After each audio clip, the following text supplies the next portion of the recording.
Senado o showbiz? Saan mas madugo ang intriga? Senado, syempre. Lahat gusto magpangulo. Mas mahirap maging panganay sa isang political family o maging babae sa politika? Siguro babae sa politika kasi parang hindi tayo bagay. Yung tatay ko ayaw na ayaw eh. Dapat backup dancer lang ako eh. Ayaw na ayaw, sabi niya, ang dugo ng politika, kawawa yung mga anak kong babae. Bakit hindi ito nakapagpatigil sa inyo na tumakbo? Kahit na alam Wala, niyo, nagkagulo na yung mundo at nakailang EDSA na ng buhay ko. Wala ng choice. Lahat na-recruit sa politika. kung may isang panukalang batas kang gustong ipasa, agad-agad, ano yun? Wala, yung tulong sa magsasaka kasi yun ang tanging sagot sa hirap natin sa pagkain. Hindi importasyon, kundi tulong sa pagsasakang Pilipino. Describe yourself in 3 words. In 3 words, what? Ano 3 words kaya yan? Hindi ko alam eh, nakakahiya. Ako. Ha? Hindi, okay lang po. Ano po?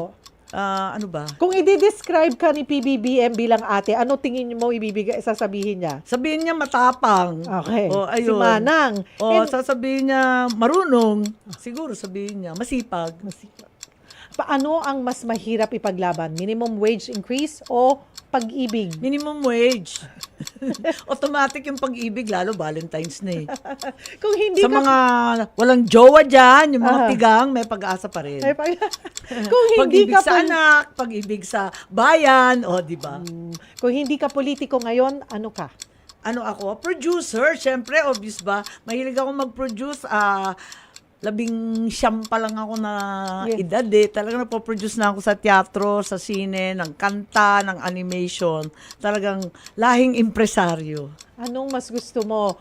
Mas gusto mo bang bumiyahe sa outer space o mag-time travel sa nakaraan? Sa nakaraan, kasi maraming sikat doon na gusto kong kausapin. Higit sa lahat, gusto kong kulitin yung tatay ko. Ano ba dapat gawin sa kaguluhan ng Pilipinas ngayon? Anong pinaka-miss mo sa tatay mo? Ano nami-miss ko? Pinaka-miss. Really bad puns. Nakakatawa yun eh. Oo. It's very funny. Ano ang isang bagay na ginagawa mo na siguradong magugulat ang tao kapag nalaman nila? Nagugulat ng tao na nagluluto ako.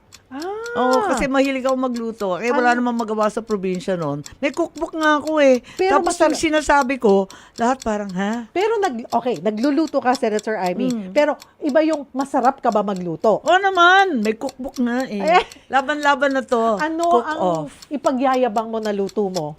Hindi ko alam. Lahat linuluto ko kasi. Ilocanong ano? Ilocano? Pakbet. Sanay ka ba magpakbet? Oo naman, pero ini-import ko yung gulay. Maarte ako eh. Maarte. Gusto ko yung gulay galing amin eh. Iba kasi yung gulay dito, miski kamatis, may depekto, walang talagang lasa. kailangan galing Ilocos. Isnabera eh.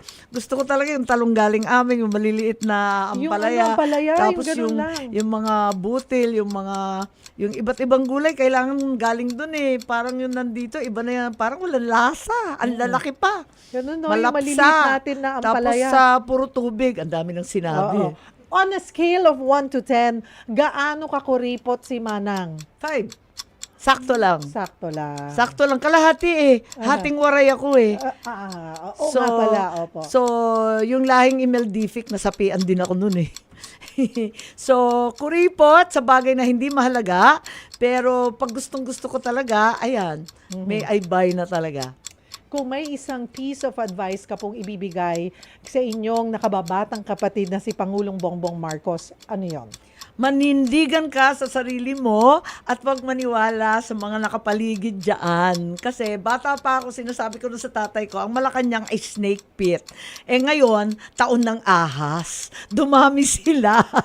Kawawa naman, nakapaligid dyan, nakapulupot sa kapatid ko. Kaya yun lang, manindigan siya, magpakatibay siya sa sarili niya. Alam niya ang dapat gawin. At bilang Manang, hindi man kayo nagkikita araw-araw or nakakapag-usap, pag nandyan na yung pagiging ate mo, how do you call his attention? Hindi, syempre, pinapaabot ko pag hindi na talaga napag-usapan. Tumatayo na rin ako, 'di ba, sa Senado para ipaalam at babalaan ang lahat na baka nalalagay siya sa peligro. Kasi ang taya ko dito sa administrasyon ay matindi. Marcos ako eh. Yung iba diyan, di naman kayong Marcos, di naman ninyo pinagdaanan yung pinagdaanan namin. Ang haba-haba, 36 years ng hirap. Talagang gusto ko maging matagumpay ang administrasyon. At ayoko itong gulo na pinapasok ngayon.